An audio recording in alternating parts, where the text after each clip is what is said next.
신약성경 마태복음 1장 1절에서 17절입니다. 오늘부터 마태복음 묵상 시작합니다. 오늘은 1월 13일 월요일 아침입니다. 1월 13일자 본문 마태복음 1장 1절에서 17절까지 말씀 교독하겠습니다. 아브라함과 다윗의 자손 예수 그리스도의 계보라. 아브라함이 이삭을 낳고 이삭은 야곱을 낳고 야곱은 유다와 그의 형제를 낳고 유다는 다말에게서 베레스와 세라를 낳고 베레스는 헤스론을 낳고 헤스론은 람을 낳고 람은 아미나답을 낳고 아미나답은 나손을 낳고 나손은 살몬을 낳고 살몬은 아버지에서 보아스를 낳고 보아스는 루덱에서 오벳을 낳고 오벳은 이새를 낳고 이새는 다윗 왕을 낳으니라. 다윗은 우리아의 아내에게서 솔로몬을 낳고 솔로몬은 르호보암을 낳고 르호보암은 아비야를 낳고 아비야는 아사를 낳고 아사는 여호사밧을 낳고 여호사밧은 요람을 낳고 요람은 우시야를 낳고 우시야는 요담을 낳고 요담은 아하스를 낳고 아하스는 히스기야를 낳고 히스기야는 므낫세를 낳고 므낫세는 아몬을 낳고 아몬은 요시야를 낳고 바벨론으로 잡혀갈 때까지 요시야는 여고냐와 그의 형제들을 낳으니라. 바벨론으로 사로잡혀간 후에 여고냐는 스알디엘을 낳고 스알디엘은 스룹바벨을 낳고 스룹바벨은 아비훗을 낳고 아비훗은 엘리야김을 낳고 엘리야김은 아수를 낳고 아수르는 사독을 낳고 사독은 아킴을 낳고 아킴은 엘리훗을 낳고 엘리훗은 엘리아살을 낳고 엘리아살은 mat단을 낳고 mat단은 야곱을 낳고 야곱은 마리아의 남편 요셉을 낳았으니 마리아에게서 그리스도라 칭하는 예수가 나시니라. 그런즉 모든 대수가 아브라함부터 다윗까지 14대요. 다윗부터 바벨론으로 사로잡혀갈 때까지 14대요. 바벨론으로 사로잡혀간 후부터 그리스도까지 14대더라. 아멘.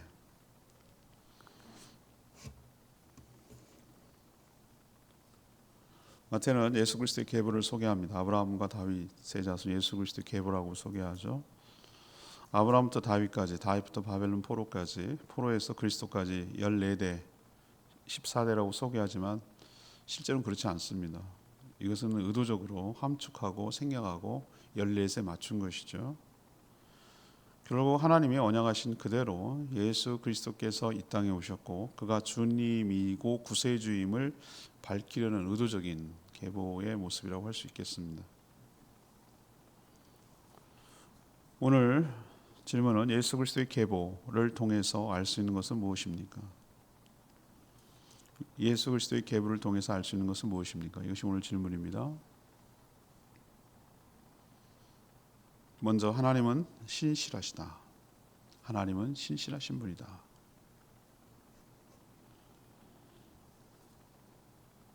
하나님은 약속하신 것을 반드시 지켜내시는 매우 신실한 분입니다. 신실하다. 이것은 사람에게 쓸 수 없습니다. 사람은 신실하지 못하기 때문에 자기가 한 약속을 스스로 어길 때도 많고 약속을 지키지 못할 때가 많습니다. 일관성이 없습니다. 그렇지만 하나님은 반드시 자신이 한 약속에 대해서 책임을 지시고 이행하시는 의지와 능력이 있는 분입니다. 그래서 믿을 수가 있습니다. 마태는 이 계보를 통해서 그런 하나님의 성품을 드러내고 보여주려고 의도하고 있습니다. 이스라엘 백성들의 신실함 때문이 아닙니다. 그것 때문에 예수 그리스도께서 오신 것이 아니라는 것이죠.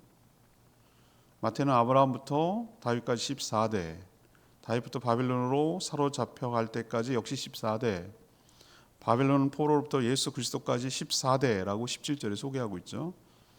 실제로는 그렇지 않아요. 훨씬 더 많습니다. 생략됐어요. 중간에. 의도적으로 14세대가 맞춘 것이에요. 다윗의 글자가 그랬다고 하는데 왜 그런지는 모르겠어요. 하여튼 14에 맞췄어요.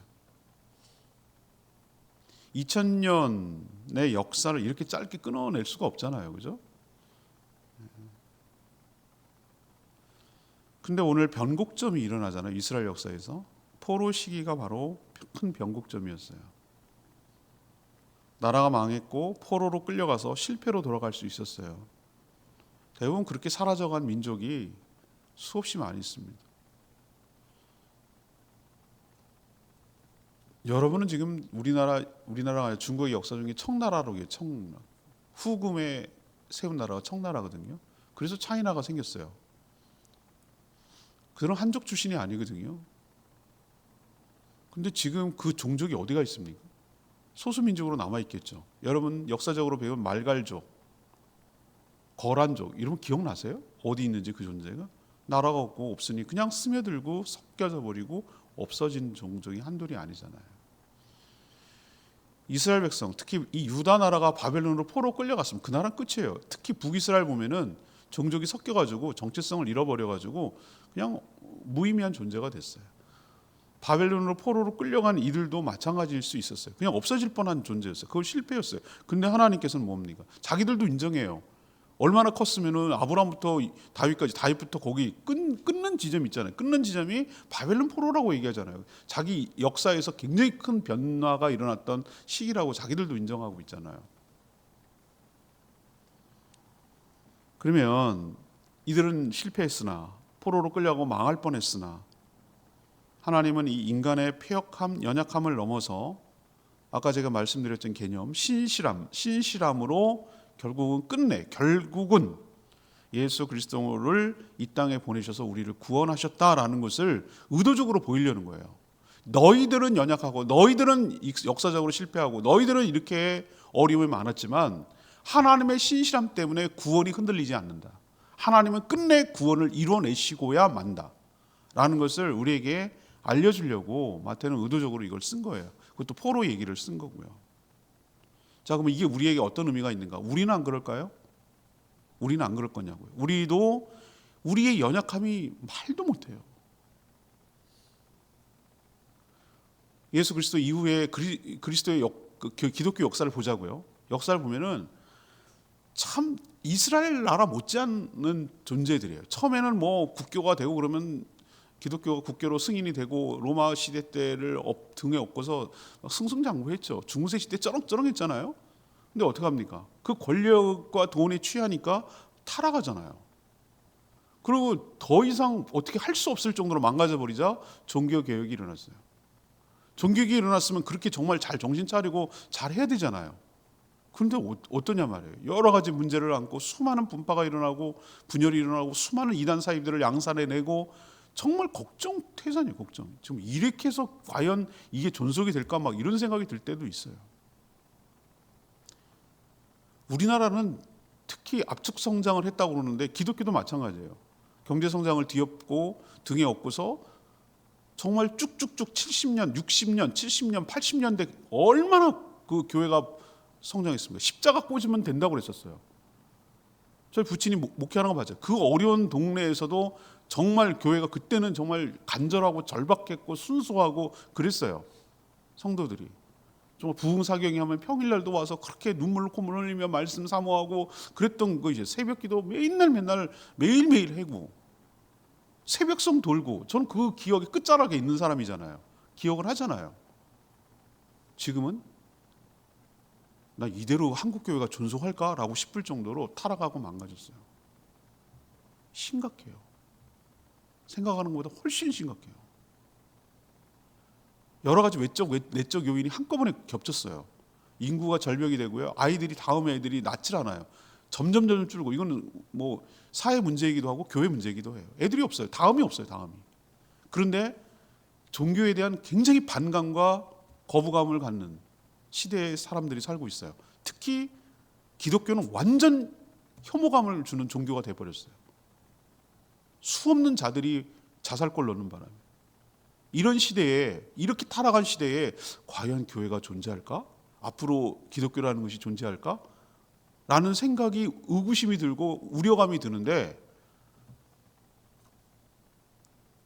오늘 말씀을 통해서 여러분 위로와 용기를 얻게 되기를 바라고 희망을 갖게 되기를 바라는 것은 우리의 폐역함과 우리의 연약함 때문에 하나님의 구원은 흔들리지 않는다. 교회는 주님 오시는 그날까지 존속할 것이다. 이스라엘은 격변기를 겪었잖아요. 다윗 한 이후에 포로라는 나라가 망했다니까요. 그런데도 불구하고 하나님은 그 신락 같은 끊어질 것 같은 그것을 이어서 그리스도까지 연결시키는 하나님의 신실함을 보라는 거예요. 누가 순서를 보라는 게 아니라 이 뭐 이름이 누구야, 뭐 그 다음이 누구야, 이거 연구하라는 게 아니라 하나님은 인간의 연약함에도 구원을 끝내 완성시키신다. 예수 그리스도를 다시 오게 하신 그분이 하나님의 때가 되면 하나님의 방법으로 다시 주님이 이 땅에 오셔서 구원을 완성해 내실 것이다. 그 하나님의 신실하심을 믿으시라 라는 것이 오늘 첫 번째 계보에서 알려주시는 거예요. 두 번째, 이 계보에서 알려주시는 건 뭐냐? 뭘 알려주려고 하는 거냐? 예수 그리스도가 중심이다. 예수 그리스도가 중심이라는 것을 우리에게 보여주고 있어요. 모든 성경, 모든 역사의 중심은 예수 그리스도에 있습니다. 아브라함도 아니고 다윗도 아니고 마리아도 아니에요. 모두 예수 그리스도를 위해서 필요했던 존재들이에요. 예수 그리스도의 탄생을 위해서 존재했어요. 하나님은 어떤 과정을 통해 징검다리처럼 예수 그리스도까지 이어지게 하셨는지를 우리에게 보여주고 있어요. 여러분 그 느낌 아세요? 계보, 족보라고 하지 않고 왜 계보라고 하는지 아시겠어요? 우리가 릴레이 달리기를 한자로 계주라고 합니다. 계주. 다음 바톤을 잇고 다음 바톤을 잇고 다음 바톤을 잇고 이런 식으로 연결시키는 거예요. 연결. 계주.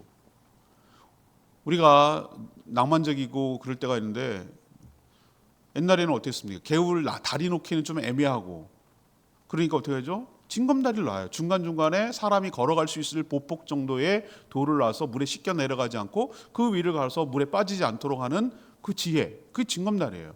근데 그 중에 이가 하나 빠듯이 하나만 돌이 빠져도 무용지물이에요. 못 가요. 저까지 못 간다고. 예수 그리스도의 탄생을 이어가기 위해서 하나님은 그 신실하시게 연결을 시켜가지고 결국은 예수 그리스도가 나오도록 만들어내는 하나님이 돋보이게 되는 거라고 아까 말씀을 드렸어요. 그럼 어디를 향하느냐? 어디를 징검다리를 연결시키고 싶었는가? 가고자 하는 어떤 목적지가 있을 거 아니에요? 방향이 내가 저기를 건너가야 돼. 저기를 꼭 건너가야 될 이유가 있어. 그런 것처럼 목적지가 있듯이 예수 그리스도가 그 목적지였다라는 것을 우리에게 계보를 통해서 보여주고 있는 거예요. 하나라도 끊어지면 어려웠어요. 그러나 하나님은 하나의 점들을 이어가면서 예수 그리스도까지 이어지게 했습니다. 왜 예수 그리스도까지 이어야 되죠? 그가 바로 언약과 예언의 중심에 있는 메시아, 곧 그리스도 구세주시기 때문에 그렇습니다. 그가 하나님의 언약에 따라 보내져야만 하는 하나님의 아들이셨기 때문에 그렇습니다. 그가 바로 우리를 죄와 사망과 사단의 권세에서 해방시킬 인물이었기 때문에 그렇습니다. 내일 묵상하겠지만 그 이름을 예수라 하라. 그가 죄에서 구원할 자임이라. 그래서 오신 거예요. 그래서 와야만 했고 모든 역사의 중심은 히 스토리예요. 역사를 히 스토리라고 해요. 그의 이야기예요. 그의 이야기. 히 스토리. 예수 그리스도가 중심이니까 족보가 아니라 계보면 충분해요. 왜? 예수님까지 이으면 되니까. 우리가 분명히 기억하십시다. 모든 성경, 모든 역사의 중심은 누구에 있다고요? 예수 그리스도. 모든 구원의 완성은 예수 그리스도로 끝날 것이다. 그걸 보여주고 이후에서 신약 성경의 처음이자 마태복음의 처음을 누구로 중심으로 끌어가고 있냐면은 돋보이게 하고 예수 그리스도가 어떻게 오셨는지를 갖다가 귀결시키려고 이어지게 하려고 의도적으로 계보를 먼저 소개하고 있다는 거 기억하시기를 바라고, 우리 삶에도 우리 역사에도 이 땅에도 모든 중심의 핵심은 누구에게 있다? 끌고 가는 분은 예수 그리스도. 최종 목적은 어디에 있다? 예수 그리스도. 그 모든 완성은 어디에 있다? 예수 그리스도. 모든 중심의 축은 어디에 있다? 예수 그리스도. 그분이 중심이다. 그분이 주인이시다. 그분이 주인공이시다 라는 것을 우리에게 분명하게 보여주려고 계보를 소개하고 있습니다. 세 번째, 이 계보를 통해서 우리에게 알 수 있는 것은 우리도 역시 사용하신다. 우리도 역시 사용하신다. 이걸 보여주려고 해요. 여러분 마태복음의 1차 독자가 누구입니까? 유대인들이에요. 아니 똑같은 걸 왜 마태, 마가, 누가, 요한까지 만들었을까? 다 이유가 달라요. 목적이 다르고 독자가 다르고 대상이 다르기 때문에 그래요. 근데 마태복음은 누가 주 타겟이냐면은 유대인들이 타겟이에요. 1차적. 물론 2차적으로는 우리들 성도들도 이 너무 귀한 마태복음 귀한 성경이지만 1차적으로 누가 읽기를 바라고 썼냐면 의도적으로 유대인인데 예수를 믿게 된 사람들을, 아니면 믿게 될 가능성이 있는 사람들을 대상으로 쓴 성경이 이 마태복음이에요. 근데 오늘 계보를 보면서 여러분 어떤 느낌이 드세요? 부끄러운 내용이 참 많아요. 하나님은 인간의 수치 이런 걸 갖다가 과감하게 뭐라고 그러죠? 다 반영해요. 만약에 말입니다. 자기 교주와 자기 신을 더 돋보이게 하기 위해서 허물과 부족함과 연약함 이거 다 생략하고 빼요. 감춰요. 멀리 갈 거 없어요. 저 북쪽 나라 사시는 분들은 솔방울로 폭탄을 만드시고 이런 식으로 하는 거예요. 신화화하는 거죠. 신화화. 말도 안 되는 얘기를 막 꾸며가지고 막 포장해가지고 천리길을 가시고 우리 말도 안 되는 거 다 알잖아요. 근데 그 사람들은 철석같이 믿는다니, 신격화되어 있으니까. 모든 그 종교나 그러면은 다 포장을 해요. 근데 하나님은 절대 포장하지 않으세요. 그냥 있는 그대로 인간의 적나라함을 드러내고 보여주세요. 그게 수치가 됐던 부끄러움이 됐던 건 개의치 않으세요. 근데 오히려 그런 것이 더 진실하고 정직하고 솔직해서 더 다가오는 거예요. 하나님의 구원이 순수한 혈통주의에 따라 이루어지지 않았다는 것을 오늘 말씀을 통해서 저는 확연하게 알 수 있어요. 유대인들이 지금 착각하는 게 있어요. 아브라함의 자손이라고 너희들 말하지 말라. 예수님이 말하는 말이 그 말이에요. 아브라함 자손이기 때문에 구원을 얻는 게 아니라는 걸 너네들이 보여주고 있잖아요. 이거 보세요. 예를 들면은 라합과 룻은 누구입니까? 이방 여인들이잖아요. 맞죠? 모압 여인이고 가나안 족속에 있었고, 라합은 신분도 천해요. 또 왕 중에 훌륭한 왕들만 있습니까? 우리가 열왕기상 이제 묵상하고 그럴 텐데 므낫세, 아몬 나오잖아요. 오늘 연결시킨 악한 왕 많이 뺐어요. 그 중에 그런데 어쩔 수 없이 연결시켜야 되니까 들어간 왕이 므낫세하고 아몬, 악한 왕들의 대명사예요. 대표적인 사람들이에요. 또 부끄러운 얘기 거기 넣는 거 보이세요? 유다하고 다말, 유다에게 다말. 유다와 다말은 어떤 관계입니까? 시아버지하고 며느리 관계예요. 이 뭔 태귀한 짓이야 이거. 이건 무슨 이게 말이 되는 얘기야. 이런 말이 안 되는 얘기를 여기에 갖다 놓는 거예요. 부끄러운 줄 모르고. 다윗은 오늘 여기 표현 그렇게 자기들이 존경하고 따르고 하는 다윗 왕 보자고요. 하나님이 참 기가 막힌 표현을 써놨어요. 뭐라고 했어요? 다윗은 뭐 했다고요? 우리야의 아내에게서 솔로몬을 낳고. 야, 이건 진짜 창피한 표현이에요. 창피한 표현. 자기 아내가 아니고요. 우리야의 아내. 밧세바죠. 근데 왜 밧세바라고 안 하고 우리야의 아내라고 할까? 이건 진짜 5점이 5점. 창피해요, 창피해. 그 역사를 숨기지 않아요.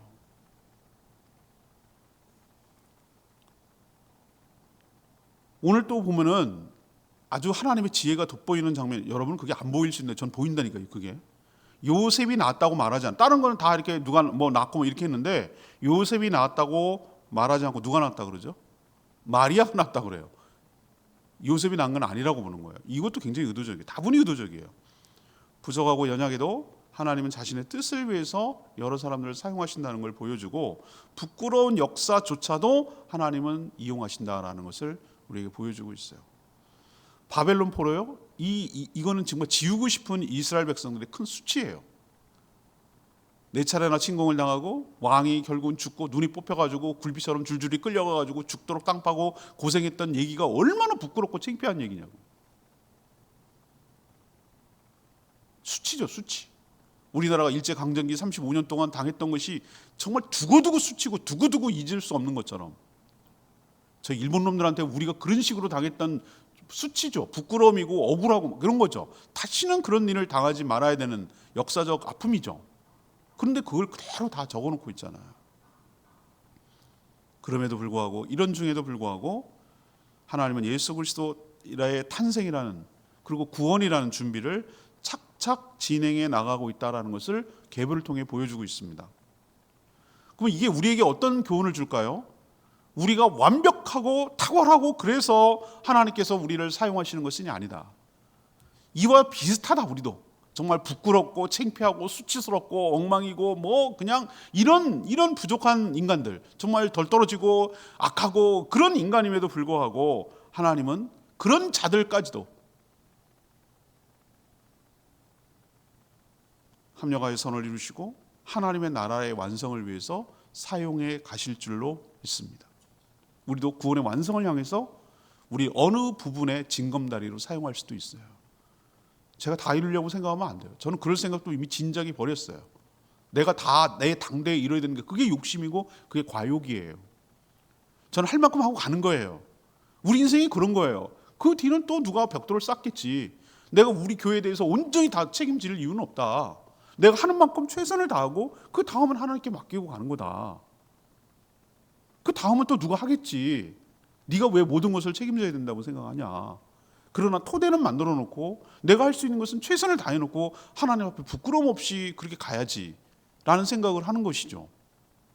마찬가지예요. 우리는 항상 징검다리 하나 놓고 벽돌 한 장 쌓고 구원의 완성을 향해서 하나님께 쓰임 받는다면 저는 그걸로 족한 거예요. 여기에 누가 업적을 얘기를 하나 한 사람 있습니까? 다윗이 뭘 얘기했다, 뭐 어떻고 제가 저희 조상들의 족보를 봤어요. 어디 뭐가 들어가야 됩니까? 벼슬 한 거 들어가야 돼. 벼슬 한 거. 박사 요즘으로 치면은 나 너무 웃겨가지고 연락이 와서 종친에 연락 오면은 최소한 박사는 돼야 거기다 한 줄 쓰는 거예요. 박사 뭐 이런 뭐 교수 그다음에 무슨 예를 들면 5급 이상 나 진짜 그거 너무 웃긴 얘기인데 뭐 5급 이상 공무원 뭐 최소한 뭐가 있어야 한 줄 쓰는 거예요. 거기다가 평범한 사람 이름만 쓰는 거예요. 세상은 그런 논리로 해요. 근데 여기 보세요. 무슨 공적이 들어갔냐고요. 누가 누구를 낳고 네가 할 일은 뭐 낳는 것밖에 없어. 연결시키는 것밖에 없어. 네가 할 일 아무것도 없어서. 봐요. 주님 오시는 그날까지 연결하는 것밖에 없어요. 우리도 그런 존재예요. 뭘 했다고 뭘 얘기하겠어. 너의 존재 가치는 다음을 연결하는 거예요. 연결.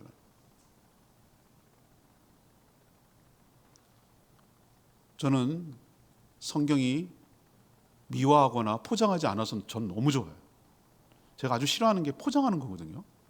이게 부품하게 만들고 이게 거칠하게 만들고 이게 뭐라 그럴까 있는 척하고 이런 걸 아주 싫어하는 사람인데 회도 막 밑에다 이렇게 막 깔아놓은 거 아주 싫어해. 그냥 회만 썰어서 주면 나 오히려 그게 더 진실해 보여서 그 집을 더 신뢰해요. 막 이렇게 포장하면 안 돼요. 포장하면. 근데 성경은 첫 번째부터 신약 첫 번째부터 미화하거나 포장하지 않고 인간의 그 모습을 아주 적나라하게 그대로 드러내시는 하나님의 의도를 우리는 간파하시고 우리도 부족하고 연약하지만 하나님께서 징검다리로 사용하여 주실 줄 믿습니다. 어디를 향해서? 다시 오실 주님을 향해서 나아가는데 쓰실 줄 믿습니다. 오늘 아까 얘기했던 거 16절 말씀이요. 야곱은 마리아의 남편 요셉을 낳았으니 마리아에게서 그리스도라 칭하는 예수가 나시니라. 요셉이 낳았다는 얘기는 끝까지 안 해요. 마리아에게서 낳대요. 계보를 보면 유다는 다말에게서, 살몬은 라합에게서 이런 식으로 표현하잖아요. 오늘 계보 잘 보세요. 그런데 요셉은 마리아에게서 예수를 낳았다 이런 표현 쓰지 않잖아요. 유심히 안 보셨죠? 그게 보여야 됩니다, 여러분. 눈을 떠서 그게 이제 보여야 이제 눈이 번쩍 뜨이는 건데. 왜 그렇죠? 법적으로는 요셉의 아들로 오셔야 돼요. 제가 성탄절에 여러 번 말씀드렸잖아요. 법적으로는 어떻게 오셔야 된다? 좀 내일도 얘기할 거예요. 요셉의 아들로 오셔야 돼요. 그렇지만 아브라함 그래야만 왜 요셉의 아들로 와야 되죠? 그래야 아브라함과 다윗과 했던 언약이 성취되기 때문에 하나님은 아브라함의 후손으로 또 다윗의 후손으로 메시아를 보낼 거라고 했기 때문에 요셉이 그 후손이거든요. 그래서 법적으로는 그렇게 자녀로 태어나야 돼. 그런데 동정녀 마리아에게서 태어나야 죄가 없으시다고. 하나님은 그리고 또 창세기 보면 여인의 후손으로 오겠다고. 여자의 후손이 내 머리를 칠 거라고 그랬거든요. 원시복음. 이 두 가지를 절묘하게 이루실 방법은 약혼 방법밖에 없었어요. 법적으로는 요셉의 아들 그리고 동정녀 마리아에게서 태어나도록 하시는 절묘한 하나님의 지혜를 보여주고 있어요. 그 분이야말로 그리스도라는 거죠. 이 모든 조건에 다 부합할 수 있는 분은 예수 그리스도뿐이다. 예수가 곧 그리스도다. 이게 복음이거든요. 그게 구세주란 뜻이기 때문에 오늘 하나님의 지혜를 이 계보 가운데도 엿볼 수 있습니다. 오늘 계보를 통해서 뭐를 깨달아야 된다고 말씀드렸죠? 여러분 이 계보만 사람 이름만 쭉 나오는데 말씀 전하는 게 얼마나 어려운 줄 아세요, 여러분들? 뭐 이게 어쨌다는 거야, 뭐 이렇게 생각이 들잖아요. 네, 첫 번째는 하나님은 무엇이다? 신실하신 분이다. 그때도 지금도 앞으로도 하나님은 구원의 완성을 위해서 지금도 일하고 계시는 신실한 분이다. 두 번째는 모든 중심에는 누가 있다? 예수 그리스도가 중심이시다. 그분이 역사의 중심, 성경의 중심, 모든 왕권의 중심, 권세의 중심에 서 있다. 그걸 보여주고 있고 초점이 거기로 가 있잖아요. 세 번째는 뭐죠? 우리 역시 부족하고 연약해도 하나님은 사용하신다. 징검다리로. 그렇게 생각하고 존귀하게 쓰임받는 복된 인생 살아가기를 축복합니다. 오늘 말씀 붙들고 기도하기 전에 126장 찬양집 126장 부르고 기도하겠습니다. 호산나 호산나 126장 힘차게 찬양합니다.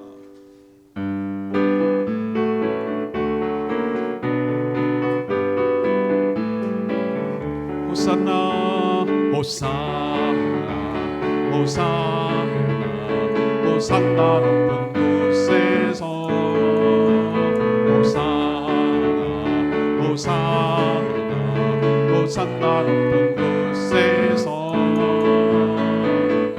주의 이름 높여 다 찬양하라. 귀하신 주 나의 하나님 주님께 영광 돌리세. 영광 영광 영광 함께 함께 영광을 영광 영광 왕의 왕께 영광을 주의 이름 높여 나 찬양하라.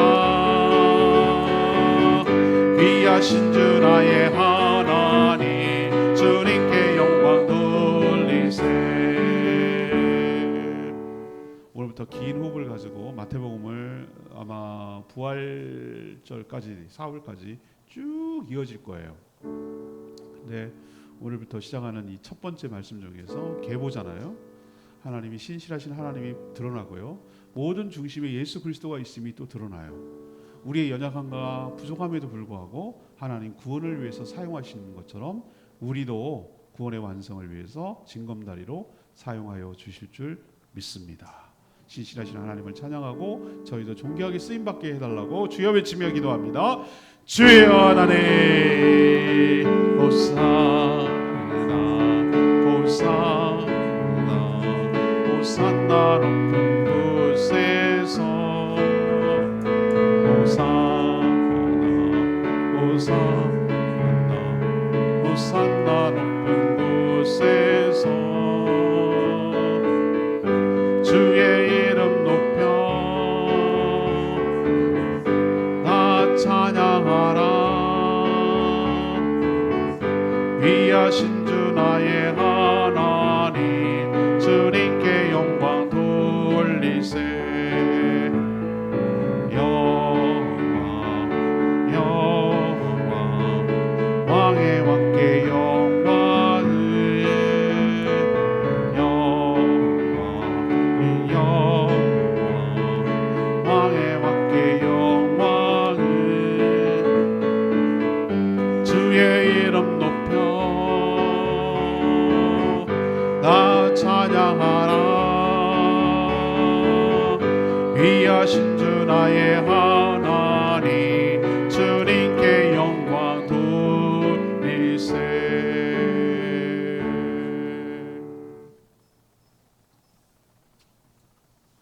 하나님 예수 그리스도 계보를 보면서 하나님은 참 신실하신 분임을 믿고 고백합니다. 인간의 폐역함과 연약함에도 불구하고 피조세계의 구원을 위해 일하셨고 그것을 끝내 이루셨습니다.